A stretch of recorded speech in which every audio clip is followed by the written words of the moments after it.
नमस्कार एवरीवन। मैं चौधरी साहब चौधरी आई अकेडमी में आप सभी का हार्दिक स्वागत करता हूं। अगर आप हमारे चैनल में पहली बार आएँ तो कृपया करके चैनल को सब्सक्राइब जरूर करें तथा अपने फ्रेंड के साथ चैनल के लिंक को शेयर ज़रूर करें।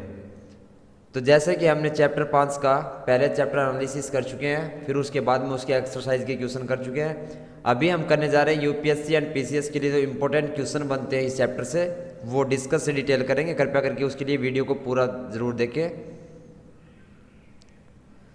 सबसे पहला क्वेश्चन होगा, जलमंडल में जल की कौन कौन सी अवस्थाओं को सम्मिलित किया जाता है। तो हमारा जो जलमंडल होता है उसमें जल की जल, बर्फ एंड जलवाष्प, इन तीनों ही अवस्थाओं को सम्मिलित किया जाता है। जैसे कि आप सभी जानते हैं, पृथ्वी जो है हमारे, उसको नीला ग्रह कहा जाता है क्योंकि पृथ्वी के बहुत बड़े भाग पर जल पाया जाता है, जिसको हम क्या कहते हैं, जलमंडल। और जलमंडल में किन अवस्थाओं को शामिल किया जाता है, जल, बर्फ एंड जलवाष्प। सेकंड क्वेश्चन हमारा होगा, जैव मंडल के अंतर्गत कौन कौन से परिमंडल शामिल हैं। यहाँ पे पूछा गया कि हमारा जो जैव मंडल है उसके अंतर्गत कौन कौन से जो परिमंडल है उनको शामिल किया जाता है। तो यहाँ पे हमारा ऑप्शन डी सही होगा। स्थल मंडल, जलमंडल एवं वायुमंडल, इन तीनों ही मंडलों को, परिमंडल को यहाँ पे शामिल किया जाता है। पृथ्वी का वह सीमित क्षेत्र जहाँ तीनों परिमंडल एक दूसरे के संपर्क में आते हैं उसको क्या कहते हैं हम, जैव मंडल। जैव मंडल किसे कहते हैं, पृथ्वी का वह सीमित क्षेत्र जहाँ तीनों परिमंडल एक दूसरे के संपर्क में आते हैं उसे जैव मंडल कैसे कहते हैं। और इसी परिमंडल में सभी प्रकार के जीव पाए जाते हैं एवं यह सबसे महत्वपूर्ण है। पृथ्वी के ये तीनों परिमंडल आपस में पारस्परिक क्रिया करते हैं तथा एक दूसरे को किसी न किसी रूप से प्रभावित करते हैं। नेक्स्ट क्वेश्चन हमारा होगा, विश्व का सबसे ऊंचा शिखर कौन सा है। तो यहाँ पे विश्व का जो सबसे ऊंचा शिखर है वो कौन सा है, माउंट एवरेस्ट। इसकी ऊंचाई कितनी है समुद्र तल से, 8,848 मीटर। और दूसरा इसके बाद में कौन सा है, दूसरा हमारा होगा K2। K2 की समुद्र तल से ऊंचाई कितनी होगी, 8,611। और थर्ड नंबर पे हमारा कौन सा होगा, कंचनजंगा। इसकी समुद्र तल से ऊंचाई कितनी होगी, 8,556 मीटर। सेकंड नेक्स्ट क्वेश्चन हमारा होगा, पृथ्वी के महाद्वीपों का आकार के अनुसार सही क्रम कौन सा है। जैसा कि आप सभी जानते हैं कि हमारी पृथ्वी के ऊपर जो टोटल महाद्वीप हैं वो कितने हैं, 7 महाद्वीप हैं। तो इसमें यहाँ पे पूछा गया है कि क्रम के अनुसार इनमें से कौन से नंबर पे आएगा। तो सबसे बड़ा यहाँ पे हमारा होगा सी ऑप्शन ठीक होगा। सबसे बड़ा जो हमारा महाद्वीप है वो कौन सा है, एशिया। उसके बाद हमारा कौन सा है, अफ्रीका, मतलब कि एशिया से छोटा अफ्रीका, अफ्रीका से छोटा उत्तरी अमेरिका, उत्तरी अमेरिका से छोटा दक्षिण अमेरिका एंड दक्षिणी अमेरिका से छोटा यूरोप। और यहाँ पे अगर मैं सातों की बात करूँ तो कौन से किस नंबर पे आएंगे, सबसे बड़ा आएगा एशिया, दूसरे नंबर पे आएगा अफ्रीका, फिर उससे छोटा उत्तरी अमेरिका, उससे छोटा दक्षिणी अमेरिका, उससे छोटा अंटार्कटिका, उससे छोटा यूरोप एंड उससे छोटा ऑस्ट्रेलिया। नेक्स्ट क्वेश्चन हमारा यहाँ पे होगा, एशिया तथा यूरोप को अलग करने वाले स्थलीय संरचना में शामिल हैं। तो यहाँ पे पूछा गया है कि जो एशिया तथा यूरोप को अलग करते हैं उसकी स्थलीय संरचना में कौन कौन से पर्वत या नदी शामिल हैं। तो यहाँ पे यूराल पर्वत, यूराल नदी एंड काकेशस पर्वत के नाम दिए गए हैं। तो यहाँ पे हमारा ऑप्शन सी सही होगा क्योंकि एशिया तथा यूरोप को अलग करने वाली स्थलीय संरचना यूराल पर्वत और यूराल नदी है। यूरोप और एशिया एक ही भूभाग के रूप में दिखाई पड़ते हैं जो सिर्फ और सिर्फ यूराल पर्वत और यूराल नदी के द्वारा एक दूसरे से अलग होते हैं। पर व्यवहारिक रूप से यूरोप और एशिया को दो अलग महाद्वीप ही समझा जाता है। और यूरोप इसका रखा है हमने नाम, एशिया तथा यूरोप का नाम मिलाकर हमारा क्या बन जाता है, यूरेशिया। नेक्स्ट हमारा होगा, वह कौन सा महाद्वीप है जिससे होकर कर्क रेखा, मकर रेखा तथा विषुवत तीनों गुजरते हैं। तो यह कौन सा महाद्वीप होगा हमारा, ऑप्शन ए हमारा यहाँ पे सही होगा, अफ्रीका। अफ्रीका एक ऐसा महाद्वीप है जहाँ से ये तीनों की तीनों कर्क रेखा, मकर रेखा तथा विषुवत तीनों रेखा यहाँ से होकर गुजरती हैं। और यह एशिया के बाद विश्व का दूसरा सबसे बड़ा महाद्वीप है। यह एक ऐसा महाद्वीप है जिससे तीनों रेखाएं होकर गुजरती हैं। और विषुवत रेखा या फिर हमारा जीरो अक्षांश इस महाद्वीप के लगभग मध्य से होकर ही गुजरता है। नेक्स्ट क्वेश्चन हमारा क्या होगा, एशिया को अफ्रीका से अलग करने वाली नहर का नाम है। यहाँ पे पूछा गया कि जो एशिया है, एशिया को अफ्रीका से जो अलग करती है वह नहर कौन सी है। तो यहाँ पे हमारा ऑप्शन बी सही होगा, स्वेज नहर। जो स्वेज नहर है वो एशिया को अफ्रीका से क्या करती है, अलग करती है। इसके बारे में हम स्वेज नहर के बारे में डिस्कस से पढ़ेंगे, डिटेल से पढ़ेंगे। मिस्र के सिनाई प्रायद्वीप में बनाई गई स्वेज नहर विश्व की सबसे बड़ी मानव निर्मित नहर है। यह नहर भूमध्य सागर को लाल सागर से जोड़ती है। यह जो नहर है किसको, भूमध्य सागर को लाल सागर से जोड़ती है तथा एशिया महाद्वीप को अफ्रीका महाद्वीप से अलग करती है। 1869 में इस नहर को जहाज़ों के आवागमन के लिए खोल दिया गया था, जिसके कारण यूरोप और एशिया के बीच की दूरी काफ़ी कम हो गई थी। ये मानव निर्मित इतनी बड़ी नहर है कि इसके अंदर जो है हमारी जो प्लेन वो है समुद्री जहाज़ें वो भी चलती हैं। नेक्स्ट क्वेश्चन हमारा होगा, उत्तरी अमेरिका तथा दक्षिण अमेरिका महाद्वीप किस देश में मिलते हैं।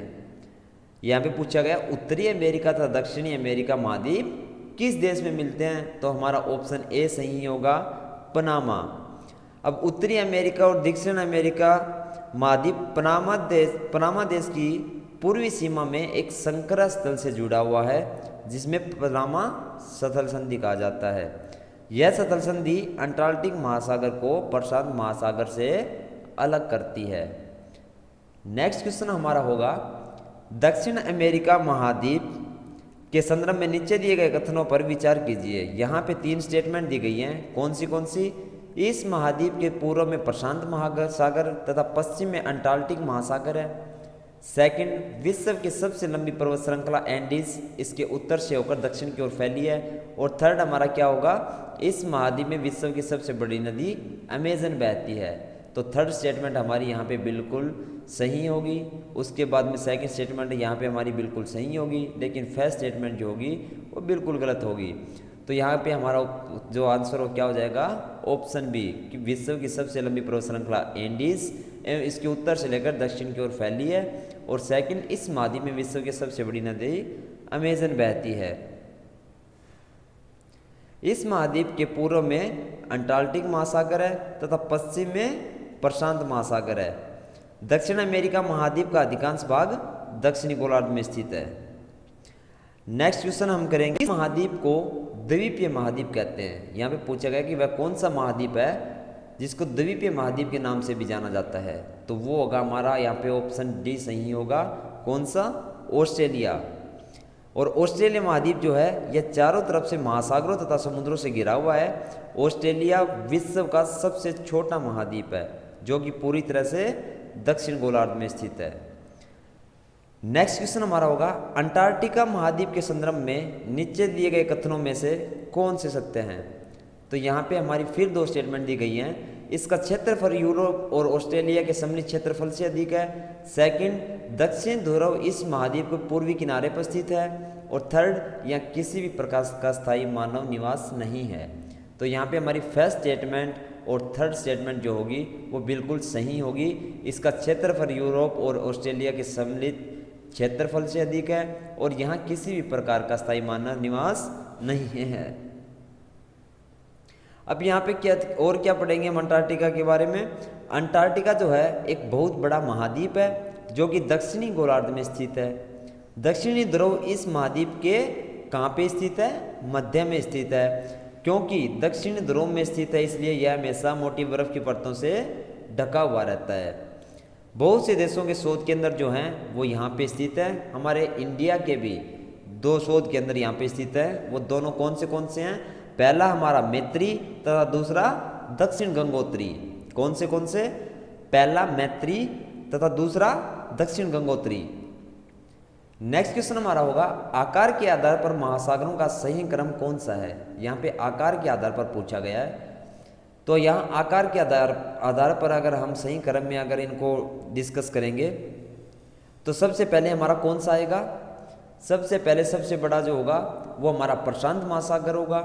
उसके बाद में उसके छोटा अंटार्कटिक महासागर होगा।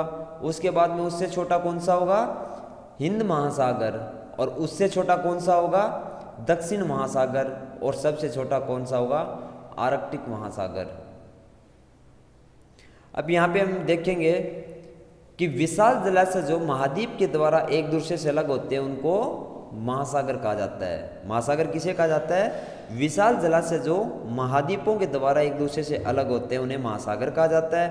आकार की दृष्टि से अगर हम देखेंगे तो सबसे बड़ा हमारा प्रशांत महासागर होगा, फिर अंटार्कटिक महासागर, फिर हिंद महासागर, फिर दक्षिणी महासागर और फिर आर्कटिक महासागर। और जो हमारा अंटार्कटिका है उसके चारों ओर प्रशांत, अंटार्कटिक और हिंद महासागर के विस्तार को दक्षिणी महासागर कहते हैं। नेक्स्ट क्वेश्चन हमारा होगा, नीचे दिए गए कथन किस महासागर से संबंधित है? यहाँ पे 3 स्टेटमेंट दी गई है। यह महासागर पृथ्वी के 1/3 भाग पर फैला है, अर्थात इसका क्षेत्रफल सभी महाद्वीपों के कुल क्षेत्रफल से भी बड़ा है। सेकंड स्टेटमेंट होगी, यह अन्य महासागरों की अपेक्षा अधिक गहरा है। और लास्ट स्टेटमेंट होगी, इस महासागर के एक ओर एशिया और ऑस्ट्रेलिया महाद्वीप हैं तथा दूसरी ओर उत्तरी और दक्षिण अमेरिका महाद्वीप हैं। तो यह कौन सा होगा? ऑप्शन ए, प्रशांत महासागर। और हमारे प्रशांत महासागर के अंदर क्या है? और मेरियाना गर्त है। और मेरियाना गर्त क्या है? पृथ्वी का सबसे गहरा भाग। और वो कहाँ पे स्थित है? वो हमारा प्रशांत महासागर के अंदर ही स्थित है। नेक्स्ट क्वेश्चन हमारा होगा, नीचे दिए गए कथन एवं कारणों पर विचार कीजिए। पहला हमारा क्या दी गई है स्टेटमेंट? अंटार्कटिक महासागर की तटरेखा पोताश्रयों एवं पत्तनों के निर्माण के लिए आदर्श स्थिति रखता है। और यहाँ पे रीजन क्या दिया है? अंटार्कटिक महासागर की तरह सीधे एवं चौड़े है। तो यहाँ पे हमारा ऑप्शन सी जो है वो होगा। कथन जो यहाँ पे दे रखा है यानी कि जो स्टेटमेंट है वो बिल्कुल सही है, लेकिन जो रीजन दे रखा है कि अंटार्कटिक महासागर की तटरेखा सीधे एवं चौड़े है, तो ये रीजन बिल्कुल गलत होगा। जो अंटार्कटिक महासागर है वो विश्व का दूसरा सबसे बड़ा महासागर है। इसके पश्चिमी किनारे पर उत्तर एवं दक्षिण अमेरिका तथा पूर्वी किनारे पर यूरोप एवं अफ्रीका है। अंटार्कटिक महासागर की तटरेखा बहुत अधिक कटी और फटी है। यह अनियमित एवं तंदूरी तटरेखा प्राकृतिक पोताश्रय एवं पत्तनों के लिए आदर्श स्थिति है। नेक्स्ट क्वेश्चन हमारा यहाँ पे क्या होगा? व्यापार की दृष्टि से विश्व का सबसे व्यस्त महासागर कौन सा है? तो यहाँ पे पूछा गया कि व्यापार जो है वो कौन से महासागर के द्वारा सबसे ज़्यादा होता है? तो यहाँ पे हमारा ऑप्शन डी सही होगा। अंटार्कटिक महासागर जो हमारा है वो सबसे व्यस्त महासागर है, यहाँ से व्यापार बहुत ज़्यादा किया जाता है। नेक्स्ट क्वेश्चन हमारा क्या होगा? नीचे दिए गए युग्मों को सही सुमेलित कीजिए। तो यहाँ पे हमारा क्या होगा? सबसे पहले प्रशांत महासागर। तो प्रशांत महासागर का जो है वो आकार कैसा है हमारा? लगभग वृत्ताकार। सेकंड होगा अंटार्कटिक महासागर। अब अंटार्कटिक महासागर है वो किस प्रकार का है? तो वो अंग्रेजी भाषा के एस अक्षर के समान की उसकी शेप है। थर्ड यहाँ पे पूछा है हिंद महासागर। तो हिंद महासागर की आकृति कैसी है? त्रिभुजाकार आकृति का है हमारा हिंद महासागर। उसके बाद में लास्ट हमारा बढ़ जाता है आर्कटिक महासागर। तो ये क्या होगा? उत्तर ध्रुव के चारों ओर।